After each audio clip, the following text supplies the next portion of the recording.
First tonight at 6, that dangerous party at the Suburban Collection Showplace that sent more than a dozen to the hospital. Right now, Novi detectives are also interviewing people who knew a young man found dead along Grand River. They're trying to figure out if he was at that rave. Meanwhile, 7 Action News reporter Kim Russell finding out the event's promoters have a history they don't want to talk about. This is video posted on Facebook of the Life in Color world's largest paint party. People danced while getting sprayed with paint at the Suburban Collection Showcase in Novi. Then the party ended. It just got out of hand. Joseph Johnson says when the party closed at 2, crowds came to his restaurant, Gatsby's Bar and Grill, as he tried to close. People from around the country and Canada, some dressed in shorts and tanks, wanted shelter from the freezing rain. Covered in paint, they couldn't get a taxi. Cabs just said, we're not picking them up. They're too messy. Yep. So the next day, when police found a young man's body here next to a fence, a short distance from the Suburban Collection Showcase, Johnson and partiers wondered if he was a partier kicked out in the cold. You know, I understand that they can't really provide for 3,000 people, but we should have had somewhere warm we could stand. Novi police are investigating his death, looking into whether he was at the paint party.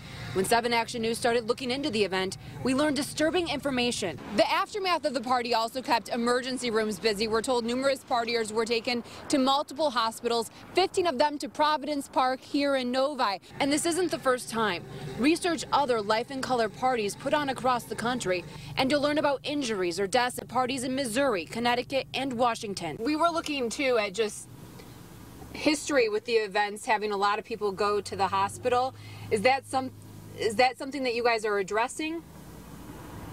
Yeah, I also have no comment. As for why so many ended up in the hospital, doctors tell us some were drinking. Plus, people at the party tell us drugs were everywhere. The drug of choice for many, Molly, a form of ecstasy. And I did the best I could for a few of them. As the investigation into a young man's death continues, Johnson says he's just glad he didn't turn anyone in need away. He found rides for the people who came to his business for help. In Novi, Kim Russell, 7 Action News.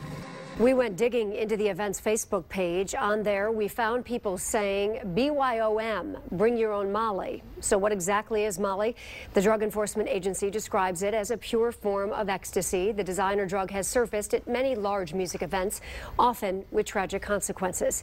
Now, in the meantime, police are not releasing the name of that young man found dead. They are awaiting toxicology results to help determine how he died or whether he had used any drugs such as Molly. Such a tragedy. And you heard Kim Russell asked the promoter about safety at the concerts. He had no comment, he said several times. Well, just a short time ago, the CEO of Life in Color, the organizing group, called 7 Action News saying his company will do everything possible to get to the bottom of what happened, and that they recently hired a medical director to improve safety at these so-called paint parties.